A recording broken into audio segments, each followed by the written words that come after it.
What are we gonna be? Are we gonna be free today? Which we're Oh, we're always. always free. You know how that goes. I sure do. What's it poppin', Yanko? Hey, hello, and welcome to another amazing episode of No Particular Reason. We're here, me, Yanko, and my wonderful co-host, Kerri Lewis. We're joining you live. Live every Friday, 10 a.m. Eastern Standard Time, 9 a.m. Central, and 8 a.m. Pacific Time, where we talk about everything, anything, and nothing in between. And we are super happy to be here celebrating 105 Fridays that we That's chopped it up right. with That's you guys. right. Although I'd say for me, it's like 85 because, Nah, sometimes that's all like right. You can put those under your belt. okay, cool. But yeah, I'm super excited to be here to talk about whatever comes to our mind. And because I was busy making a cup of beautiful hot coffee for myself, I didn't get to catch up with you. So what's popping in your world, Yanko? Not very much. I was doing a little bit of research before we hopped in, and I wanted to do a video on how promises to ourselves can affect our relationships and other things, and thinking about doing something like that because a lot of those things sometimes prevent us from, exploring our full potential. Because like if we trade and promise ourselves to be spiritual, that could be something that on the other end can look like refusing to have money and other things because one and the other like ideas collide, and you can be like spiritual and have money in some people's minds. And that's just a rough example, but I was just like looking to see how to do something like that and I maybe put it out absolutely there. love that because I feel like every belief is a limiting belief, right? And Yes. going back to this idea of promises to ourselves, right? So I am very connected to source, to God, what feels true for me. I have a very personal relationship. I'm also highly quote unquote inappropriate. I talk about having sex. I go out, I swear like a trucker. I'm covered in tattoos. And when we create this expectation around what it is we need to be or how we need to experience life, we limit ourselves rather than just allowing ourselves to unfold with whatever experience feels good for ourselves in this moment. So we can live in that dualistic idea that society has imposed upon us that like we have to be a certain way in order to whatever get money Not only society, we make those promises to ourselves without ourselves. even knowing it. But Like but would you not say that that is a result of embedded belief systems right, and right, right. Yeah. cultural norms? So yes, you're right, and that's why we challenge our own thinking, but also it's imparted because of society in which we grew up with. Yeah. In a moment of emotion, pain, love, guilt, fear, duality or whatever, you might say to yourself, I'll never love again, or I must suffer for what I did, or something along the lines of like I don't deserve abundance, or I'll remain alone, promises like that. And they become kind of embedded, and we just take it and run with it. Yeah, so I'm going to challenge you because I will never forget when you told me, I was like, oh, yeah, I'm going to be super abundant. And I was like, you don't want that. I'm like, the fuck, I don't. And, but Eh, that was, that was your eh. perspective on abundance. And I totally get it. But I also think, for me, personally, I could go down a rabbit hole of trying to figure this, that out. But what I've come to understand in my personal journey is the minute I know peace, I'm connected and everything unfolds as it should be. We are inherently abundant. We are inherently joy filled. We are inherently loving. I don't have to figure out what belief I have to let go or I don't even have to figure out what promises I've made to myself. Rather, I have to figure out how quickly I need to get back to a state of internal peace. And then everything externally unfolds for me in a way that feels really beautiful. Yeah. Well, that's more of a kind of like a bridge in between the two. Instead of just jumping directly to the one, sometimes you need to like tiptoe and, baby steps to test the waters and be like, oh, is that's okay? Okay. And that kind So of, explain. Like, what do you mean by that? well, I mean that if you don't look at like how things unfold in your day-to-day life, and you might not be aware of like things that come up, Yeah. like what you just point out when we have a conversation. Sometimes we talk about things with the filter or lens we're using in the moment, in fully embodying in this moment, that might not be um, in our conscious awareness. So it might take a little bit to get to know that, oh, I'm doing this, Yeah. unless Oh, of you see the course. mirror. And everything's an opportunity to unfold. I'll tell you, I had a couple of experiences. I'm always happy to share my own journey with people because I hope it gives other people permission to recognize the mess that we all exist in. So, Nana was away at a con last week. I haven't really seen him. And then he was sick. And I knew he had another con this Mm. week. So we ultimately planned on seeing each other Wednesday, but he didn't feel good.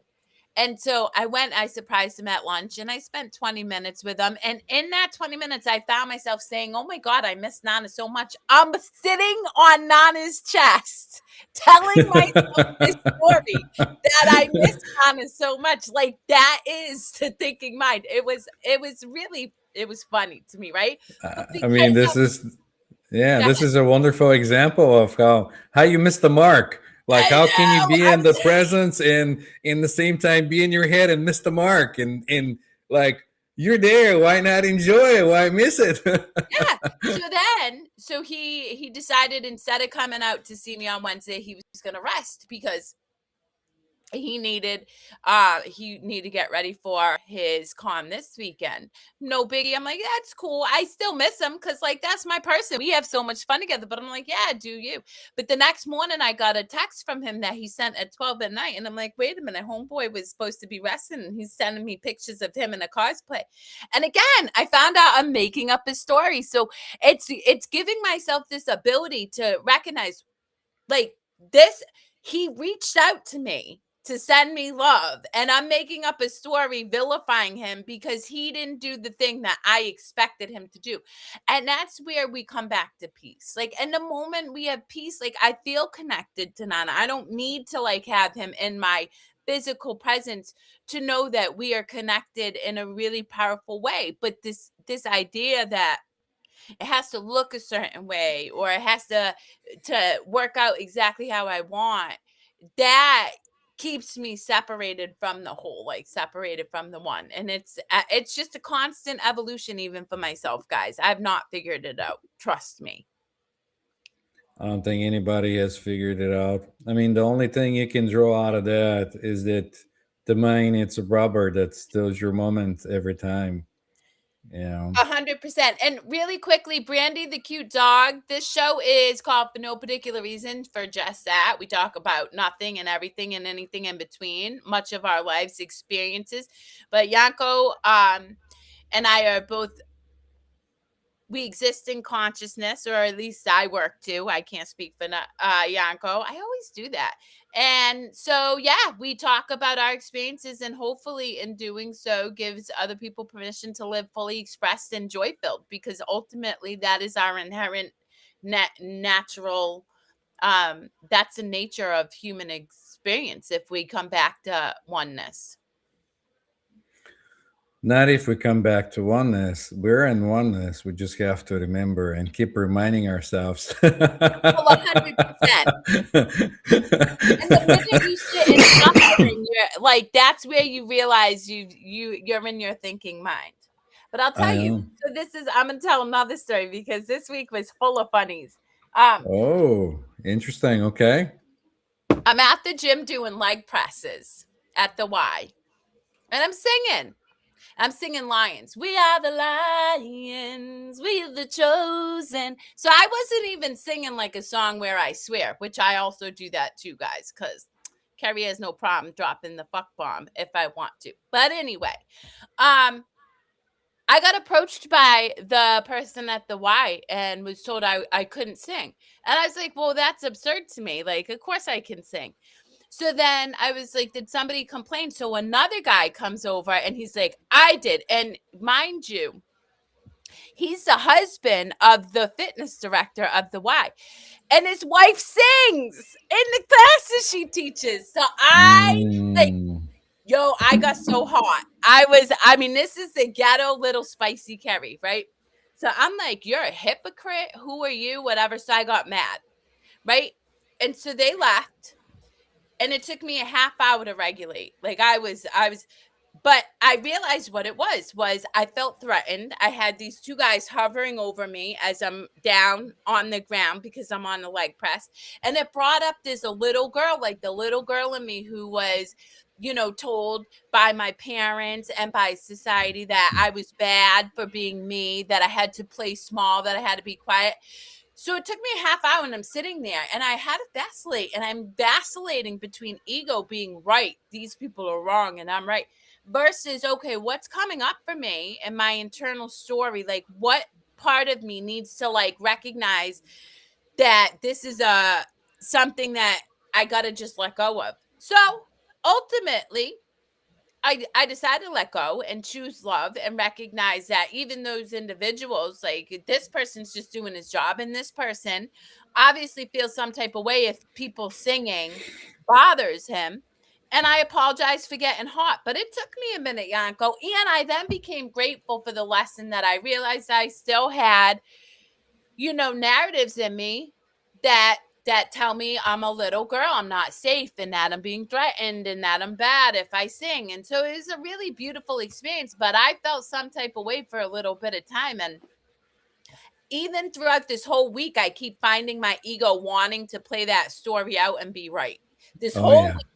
And every time me having to make a choice, because I do get to make me being right or me coming home to peace. What do I prefer? And I just keep coming back to that place of I'm gonna come back to peace. Hi, Gail. You gonna pop on with us today? You gonna come play? I haven't seen you in a while. I see you promoting your book and connecting with all these beautiful spirits. But yeah, I love that you're here.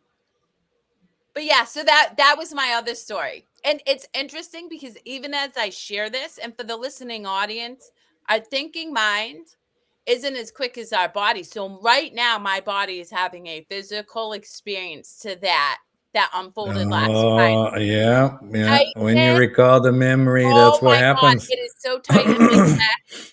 My right side, which is my masculine side, particularly gets very, very tight when I'm in that space of fear, which it's fear. But yeah, it's definitely still present in my current moment. But I'm thankful for it because it just tells me, oh, I just gotta I just keep surrendering that. And I don't know when it will fully be healed, but the more I surrender it and the more I just honor it and let it go, the more I come back to just peace.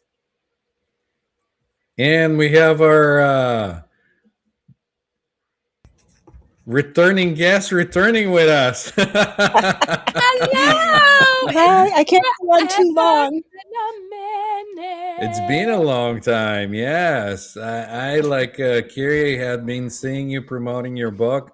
Congratulations! It's Thank you. wonderful. Oh my Um, Cheers. God. yeah. Your What hair's getting a long. God, it's been forever. I And you know know. what? This is just perfect because I was literally going through my messages within the past 2 days and thought about you. And I just, because we're connected, so I don't always have to text people. Like if I just send love and I'm like, oh, let me send love. And then here you are. See? Of Alignment, course. baby. It's a beautiful thing. Serendipity has been happening more and more and more and more frequently.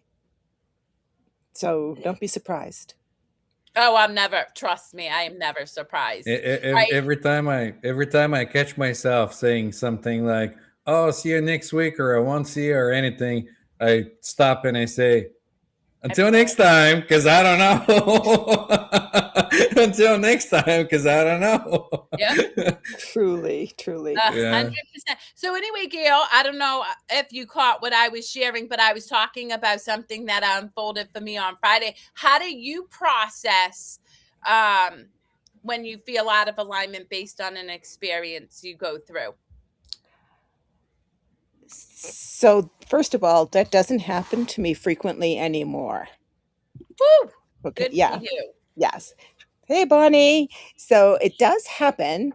I lean into it. I Yeah. don't try to find the story.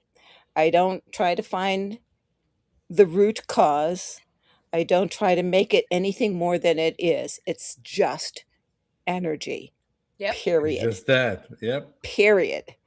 Right. And so I just acknowledge that I can feel the feels and let go of the story, and then the emotion dissipates.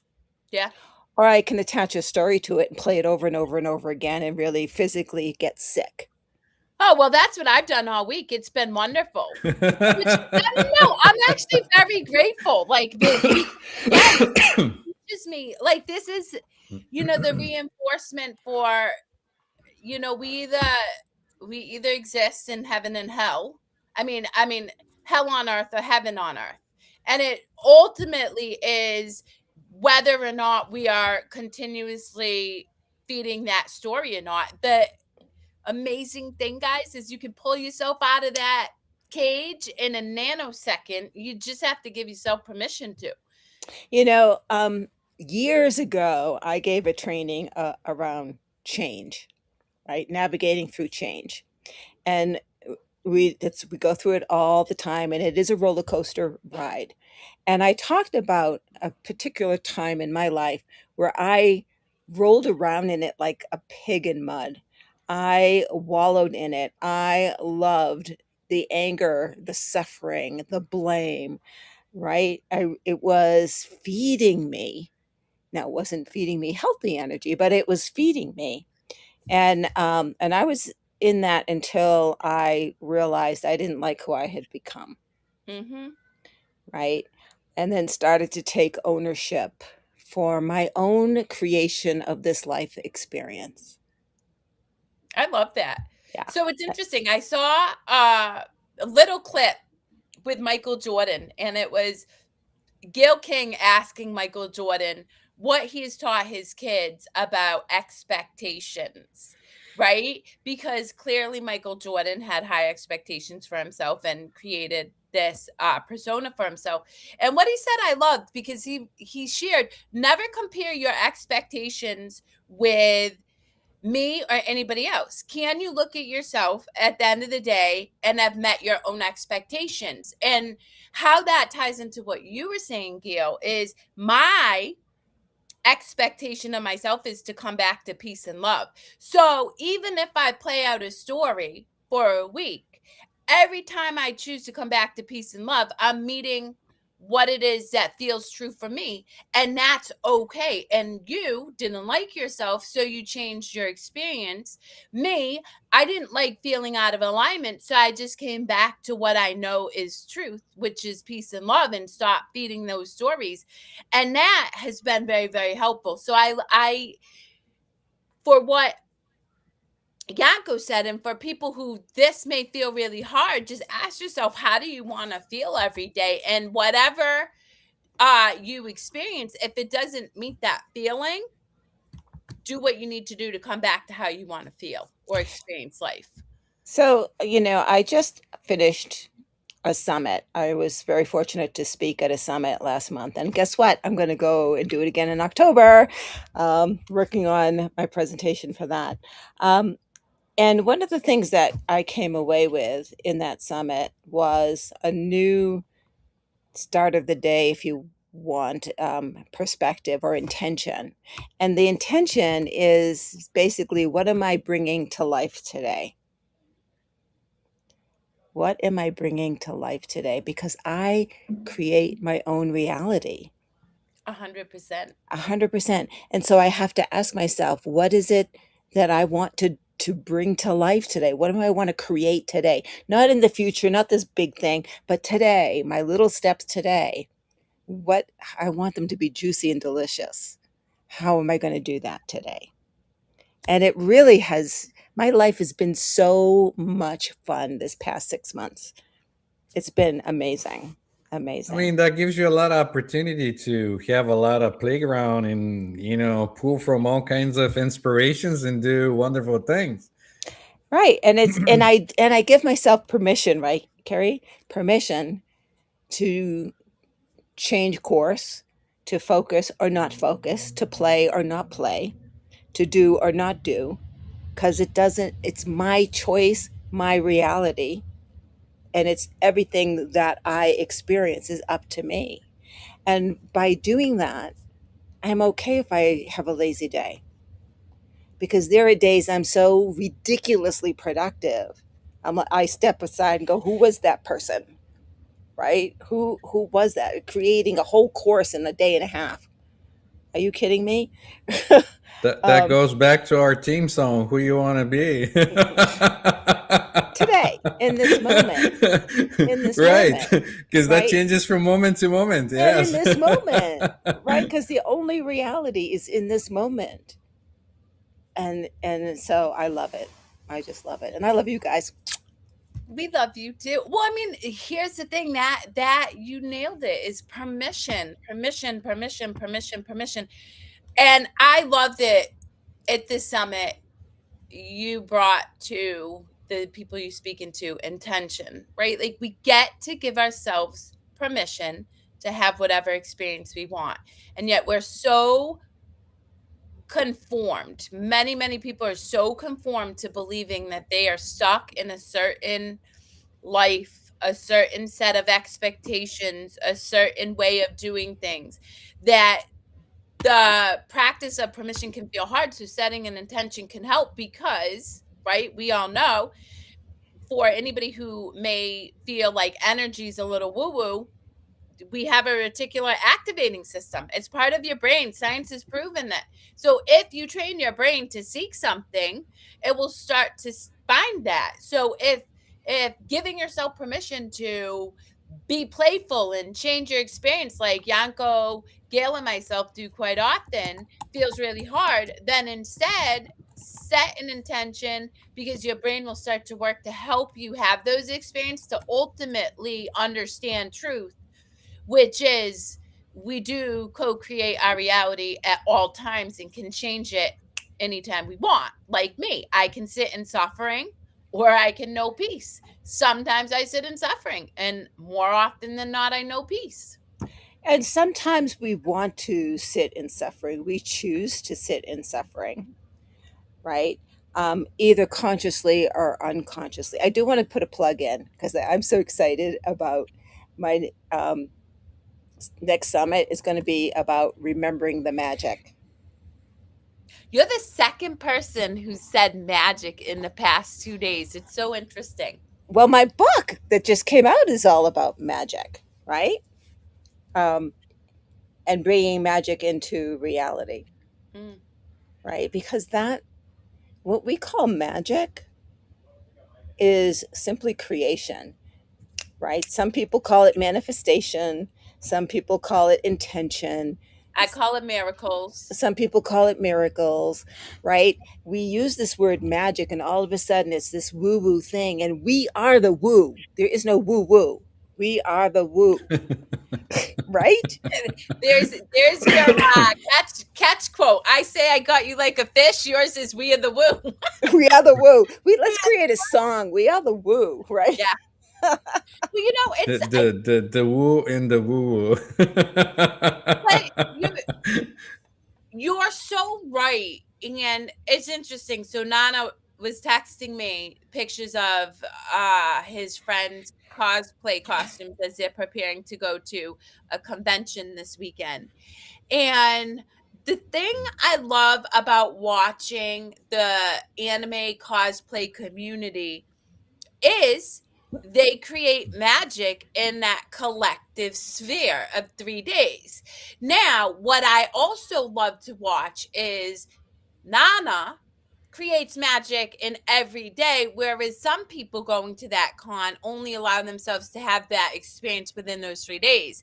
And so that's where Nana and I work really well collaboratively, because he embodies it, and then I kind of have the language that meets people so that they can understand that they don't have to just go to convention centers to experience magic. They can create that experience every single day, any moment, whether they're at work, parenting, you know, watching ailing family member. They can create that, and it's just it's coming back to joy, guys. Just like you said, Gail, like I can make a choice.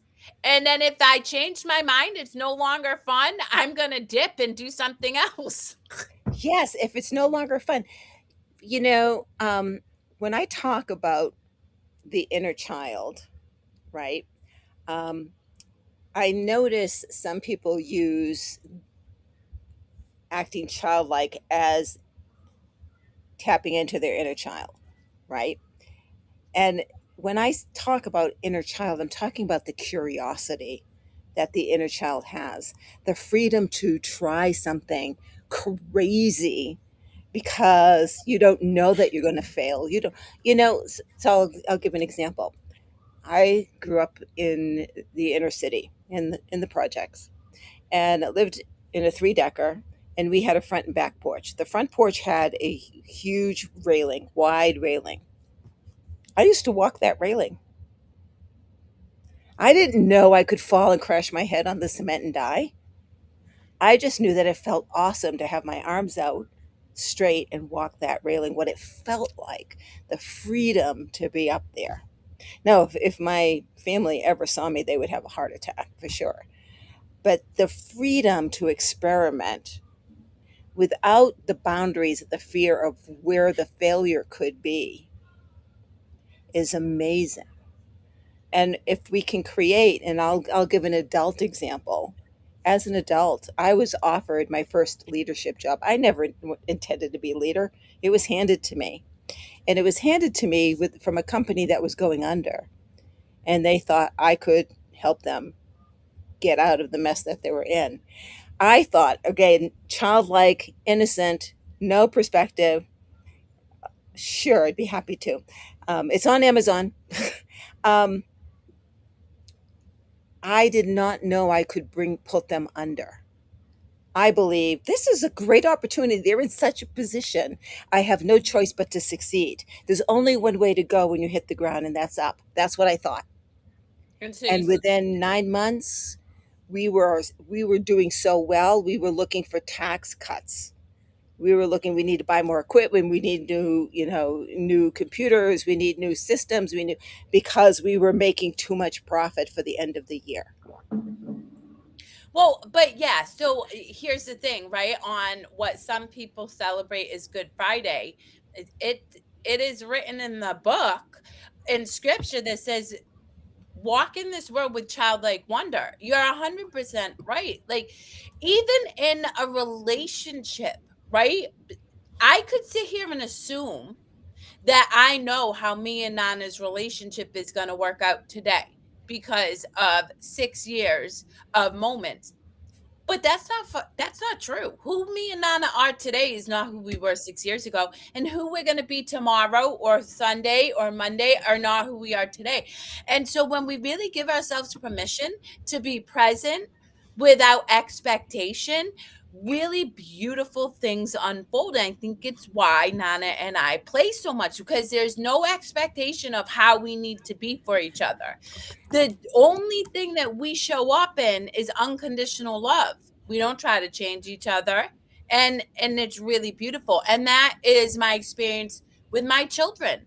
I don't have an expectation of how I need to show up for my child each day. And in doing so, we have this really beautiful connection where people feel safe, they feel seen, they feel accepted. And I'll share. So yesterday I was in New York City. I was chaperoning on a trip with a bunch of teenagers, and I was given, quote unquote, the kids I had to watch, right? And I didn't. I looked at these kids. I didn't even hang out with my daughters. They were busy with their friends. I had this wonderful lunch with these beautiful, amazing teenagers who all had amazing insights and like filled my cup with love. And it's because I didn't show up as a chaperone. I didn't show up with a preconceived notion of these kids. I got to know them on their individual basis, and they felt safe to the point where they were asking me to be their mom, and I'm like, "Oh, you don't want me to be your mom, or maybe you do, but but that's the point. Is Yeah. wonder is not going into any situation with an expectation, but rather allowing it to unfold. And sometimes it unfolds and it feels hard, but even if it does, what can you learn from that? What's coming up so you can let it go and still have more moments of wonder? Well, so that gets to preconceived ideas, and I'll share another story of judgment, right?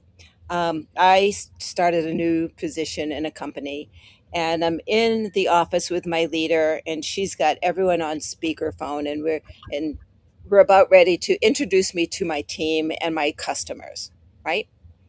And she's telling me how horrible the lead technical person is that I'm going to have to work with, and all of the things I need to watch out for with her, right? And then she starts the meeting. I would go back to my desk afterwards. I called the woman. She was in a completely different state than me. And I said, listen, my job is to do this, this, this, and this to support you. What else do you need from me? Her name was Gail. We were known as Gail Squared. There was nothing we couldn't get done. We rocked it. When I left that company, she called me and she said, I want to tell you how grateful I am that you decided to make your own opinion about me. The speakerphone was on. Everyone in the meeting heard what she said to you, Yeah. right? So my approach was I don't care what you think about anybody. I will have my own experience with them. And that's going to be based on where I come from, not where they come from. And to go even deeper, we really shouldn't even care about what we think about ourselves. Like, and this goes into deep, deep, deep, deep connection with like what do they say, the Holy Spirit or whatever. But truly, like, our thoughts, they come and go just like a typical storm or whatever, and it's when we attach on to them that we get caught up. But the thing is we're just energy. We're love, we're creation, we are. So when we get caught up, which we all do, I don't care, every single person on this panel does, whether they say it or not, like, because we all experience ego.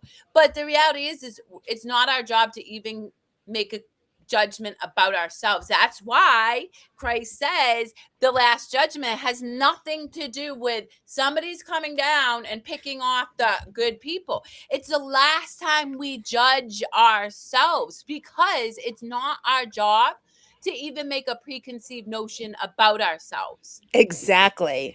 Exactly. And that's why, so one of the things you touched on was how long the energy of emotion lasts. And it's scientifically proven. You can go look at it, guys. No more than 90 seconds. So when you're in agony for an hour, 2 hours, 2 days, 3 weeks, it is the story that you're replaying, not You're the doing it to original emotion, yourself. right? And so just observe for yourself. Just try this. Here's an experiment. Just watch your emotions throughout the day and notice how they flow, because we're energy and we're water, which is a conductor of energy, right? And it flows. It doesn't stay. What stays is what we hold on to, and it gets stuck Yep. because of the story we attach it. So we choose to live in agony. We choose to live in pain because it serves us somehow. Maybe we don't know any better.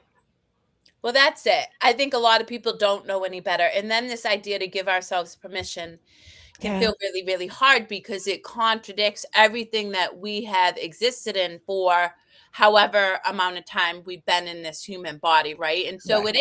it's a practice, it really is. And, the reason I said everybody in this panel experiences this is again, I keep seeing this over and over. There's not one of us who has this figured out, guys.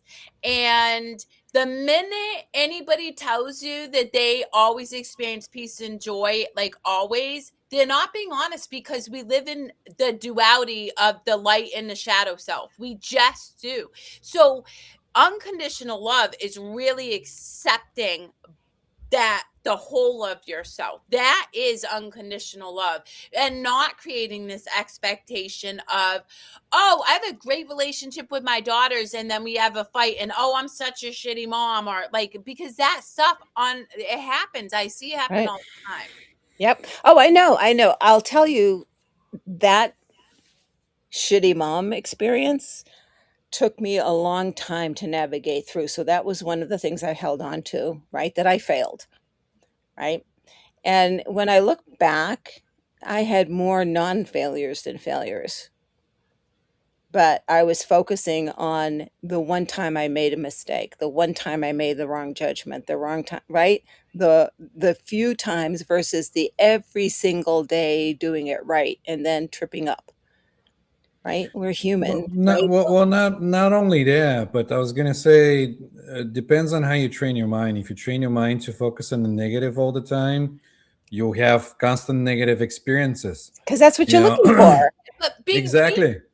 be careful though, because here's the thing, guys. We all know that the natural human behavior is to think negatively. Like, so it's not about training, it's untraining. Well, And it's remembering who we are. exactly. I really want to preface that, because a lot of people are like, what do you mean you're training your mind to think negatively?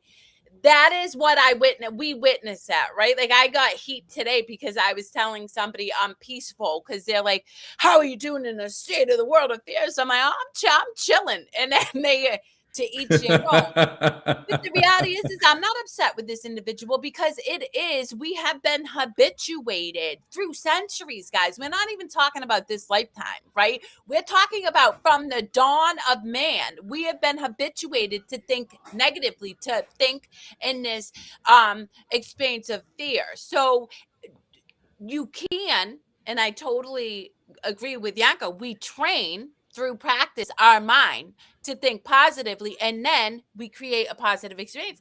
And really easy ways to do that: practice gratitude, right? Go outside and ground in nature.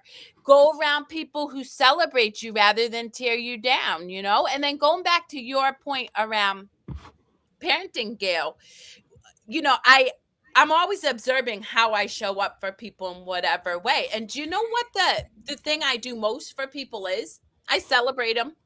My job I isn't to teach know. somebody to be who they are. It's to celebrate them, to teach them to do the same thing for themselves, because this idea of honoring ourselves feels so foreign for so many people. But once somebody else is like, yo, you did that, you can start to give yourself permission to do it. And I was talking to somebody the other day, very much like you, Gail. They're so focused on tearing down their parenting, and because they shared that with me, I was literally able to list off 25 amazing things that they had been doing in the time that we had a conversation that contradicted this one idea that they're not a good enough parent. And so that's why, guys, the other thing I'm going to tell you, if you want to experience a more joy-filled, positive life, look at who you surround yourself with. Because I surround myself with these three people, and people who lift me up, and as a result, I experience a more joy filled life, and that's important. But it's here, okay here. not to feel joy, right? It It's is. It's okay. a very good So, point. and you touched on, and then Yanko, I'll give you back the stage. You touched on the fact that we're in a life of duality. We're in a life of contrast, Mhm. and rather than soul, I'm going to say consciousness. We are consciousness. We are energy that became self-aware and conscious. And as energy that became self-aware and conscious, we got bored with joy. We got bored with, oh, well, this is the, oh, I know Yeah. what. I am going to create this thing. Let's create pain. So let's create different energy so that we could experience it. And, and in the trainings that I do, I talk about, imagine that you went to a movie and you decided to go to a horror flick. and you're sitting on the edge of your seat. You're watching like this, and your heart is palpitating, and the movie is over, and you walk out. That was awesome. That's what your soul is doing right now, watching itself experience this duality, this contrast, the pain that we chose to experience. And it's saying, whoa, that is awesome. And she survived that one. Ooh, and she went through that one. Let's see what she can do next. So it's a game. Play it, enjoy it.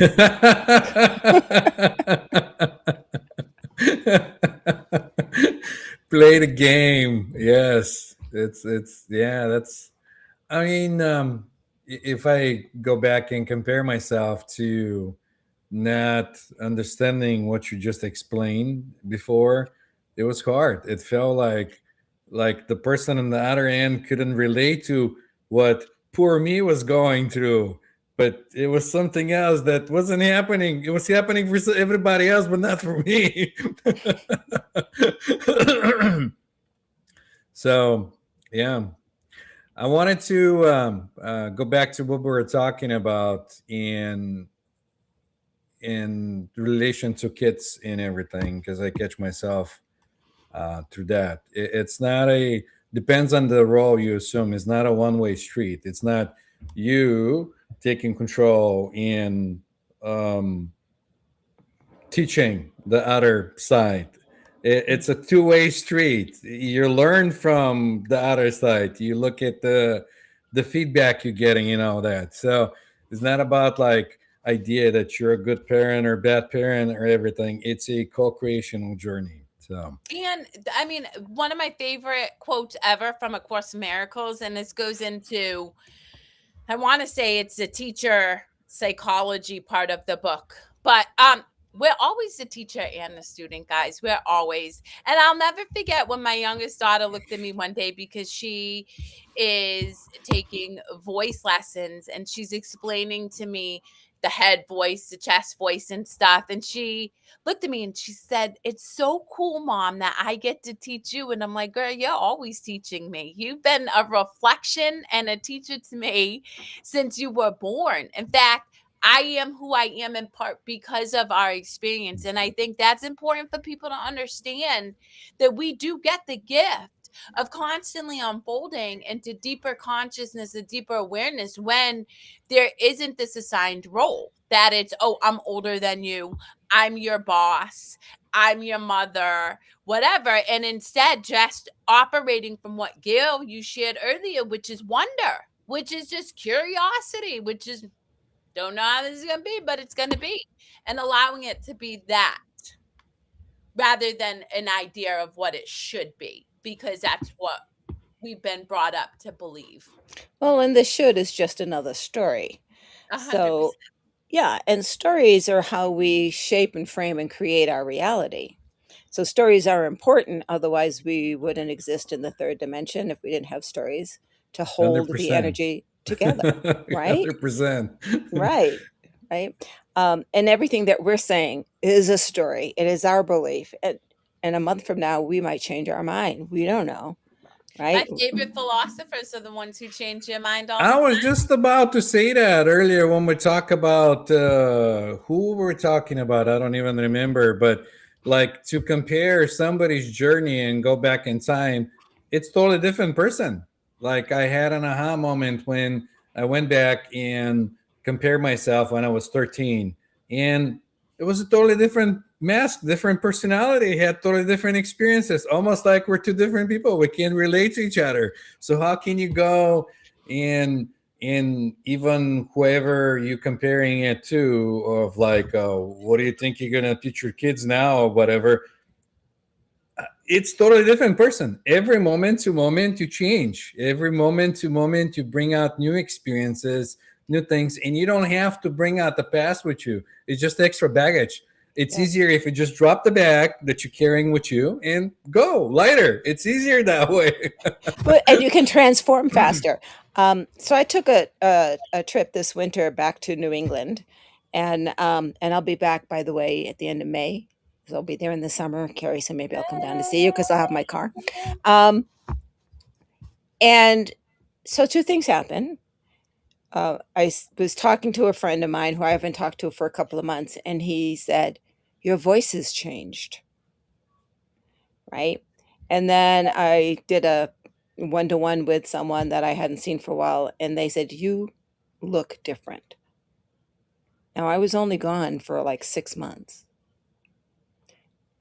right? Because I'm calmer, I'm more centered, I'm more sure, I'm more curious, I'm more open, I'm more blah, blah, blah, blah, blah. And so I do sound differently because I'm talking from a different place than I was talking before, right? So it's a lot of times not me talking. I have to record myself because I don't know what I said. Right? I And know what you mean. right? And we're energy. So of course I'm going to look different because we're changing every second of every moment because what did I say earlier? We're water and we are conducting energy and we are made of energy. So we're changing all the time. So how do you want to look? Look at an older person and you can tell by their face what kind of life they led. Oh, for sure. You can tell if they've had a miserable, angry life, or if they've had an intelligent, curious life, or if they've had a peaceful. You can tell from the lines on their face. It's like a palm reader reading the palms of your hand. You can see the stories in their face. Well, and this goes back to, and I really hope the listening audience gets this. Guilt and shame, fear, apathy, anger, they're dense energies. It's a heavier energy to exist in it. It feels like, there is truth to that. Why are you carrying the mountain on your back? Quote, because it feels heavier. And the more you experience this lightness of being, the lighter you feel as a whole. You exist in this peace. So it really does serve you if where you're at right now doesn't feel good, right? If you're like, and you want to experience a change, it serves you to give yourself permission to be curious. At least be curious. You can think that all that you've heard today is woo woo. I love that book. Power verse. I've studied his work. It's by Dr. David R. Hawkins, and he actually has another book called Letting Go, A Pathway to Surrender, that I really encourage people to read too. The challenge I find when I recommend it is it can feel really dense. It's very technical. And so if you're looking for a book that can help you, doesn't feel as hard, A Changed Mind by David Beer is a really good recommendation. But the whole point, sorry guys, is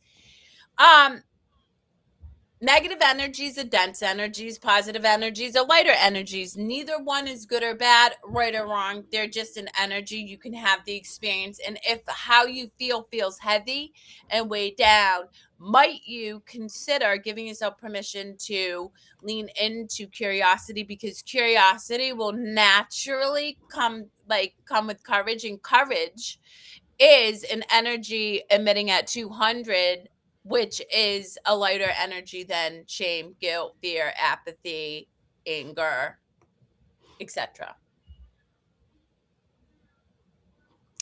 I need to go, guys. Bye. Oh, I told you I couldn't stay the whole time. that's all I'm gonna right. Well, get ready for a dragon card reading. You Bye. go thanks for next. So jumping. much fun. I will. I hope you guys enjoyed the day. Bye. Bye. Bye.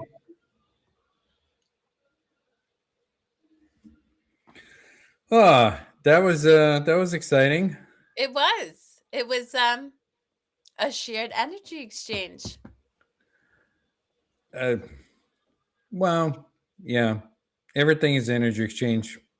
I keep seeing it more and more, and I'm glad you bringing it up every time too, and with our viewers too. It's nice to have that energy exchange. It is. It's beautiful.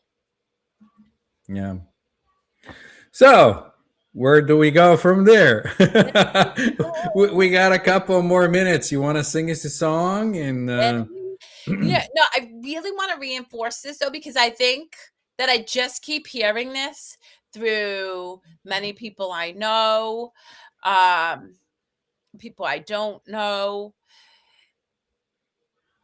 We do not have it figured out, and we all exist in contrast. We all experience the wonder and the joy, and we all experience moments of uh contrast, suffering, ego, thinking. And so I don't care who it is, me, Yanko, Gail, Deepak Chopra, Eckhart Tolle, Jesus. We have all experienced that duality, and we will continue to experience that duality until, and there are written accounts of people who literally dissolve into the one, like, so they don't exist at all in that duality anymore. David R. Hawkins is one. He writes extensively in I want to say it's transcendence, whatever, but the point is, for you guys, find what feels good for you, but worship no idol. No idol. That means not me, not Yanko, not Gail, not Jesus, not Buddha, not worship no idol, because connection with one is very, very personal. And when you, right, comparison is the thief of joy. When you like make up this story that, oh, they have it all figured out and I don't have it figured out, you suffer. And even I find myself in that. So just recognizing that, that's a really, really important message that I hope people take away, because it's so critical to your own unfolding into yourself. it's just, to me, it's more of a, I don't know, like an unfolding, curious unfolding, not having to make things up. Things just happen the way they're supposed to, and you're in the flow with the flow. And then as you're flowing, you're starting to feel the joy and more joy and so on. Yeah, 100%. 100%. So when the heart is overwhelmed, lead me back to love, knowing that the truth resides within us. When you're feeling a bit sad, remember that you can lean into love in any moment, and that is one. There we go. That's what I got. Wonderful. I love that you're doing that. Maybe we can turn this into a thing for every stream if you want to sing, But because sing. I will singing, sing from my yes, heart. singing its vibration. Remind you that you are worthy of your own creative love. And when it feels really hard, remember the truth, and that is you are always a shining star. Yeah, it's interesting because I do love to sing. And when I feel out of alignment, that is my go-to. I sing. I sing and I come right back to alignment. And that is where I know joy and peace. So, Again, singing, it's sound vibration. You're bringing out that joy, you're sharing it, and our audience can connect really and feel the joy with the sound vibration. So, or not. And that's okay too. I might offend sure, you like yeah. I did at the light fest. But, at the end of the day, it's all a gift, guys. It's all a gift. And when you really, for me, I came back to alignment as soon as I found gratitude for that gift of that experience. So, until next time, people. This was episode 105 for no particular reason with your host, Yanko Yankov. Our guest, Gail Kraft. You can find her book on Amazon. And evidently, she does dragon card readings. We should have asked her to share that. And myself, Kerri Lewis at kerrilewis.coach on Instagram and Facebook. We love having conversations with you guys. We want to hear your thoughts, whether you understand what we're saying, whether you disagree with it. Please feel free to let us know and ask us any questions. We will share our experience, but it doesn't mean it's the right experience. It's just a different perspective for you to consider. And if that's something you want, I know that Yanko and I feel very strongly about holding space for you guys in that way. Until next time, we'll check you on the flip side. Yeah, bring yourself. Let's have this going on.